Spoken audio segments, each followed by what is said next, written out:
கோயில்ல முதல்ல சாமி இல்ல. கோயில்ல சாமி வந்தா பலி கொடுக்கறவன கொண்டு போடும்.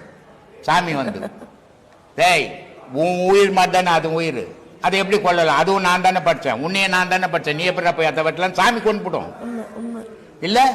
சாமி இல்லையாங்க, அதனால இவன் இஷ்டத்துக்கு வெட்டுறான், இவன் இஷ்டத்துக்கு வீட்டுல போய் சாப்பிடுறான். 10வது இதுக்கு தோரணம் போட்டு வச்சுறான், காய வச்சு வேற வச்சுக்கிறான் இல்லையா?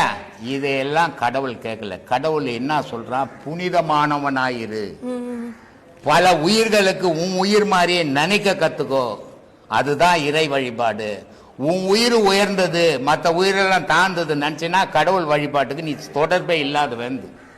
கோயில்ல முதல்ல சாமி இல்ல. கோயில்ல சாமி வந்தா பலி கொடுக்கறவன கொண்டு போடும். சாமி வந்து டேய் உன் உயிர் மாதிரி தானே அது உயிர், அதை எப்படி கொள்ளலாம்? அதுவும் நான் தானே படிச்சேன், உன்னைய நான் தானே படிச்சேன், நீ எப்படி போய் அதை வெட்டலாம்? சாமி கொண்டு போடும் இல்ல. சாமி இல்லையாங்க, அதனால இவன் இஷ்டத்துக்கு வெட்டுறான், இவன் இஷ்டத்துக்கு வீட்டுல போய் சாப்பிடுறான். 10வது இதுக்கு தோரணம் போட்டு வச்சுறான், காய வச்சு வேற வச்சுக்கிறான் இல்லையா? இதையெல்லாம் கடவுள் கேட்கல. கடவுள் என்ன சொல்றான்? புனிதமானவனாயிரு, பல உயிர்களுக்கு உன் உயிர் மாதிரியே நினைக்க கத்துக்கோ, அதுதான் இறை வழிபாடு. உன் உயிர் உயர்ந்தது மற்ற உயிரெல்லாம் தாழ்ந்தது நினைச்சினா கடவுள் வழிபாட்டுக்கு நீ தொடர்பே இல்லாத வந்து.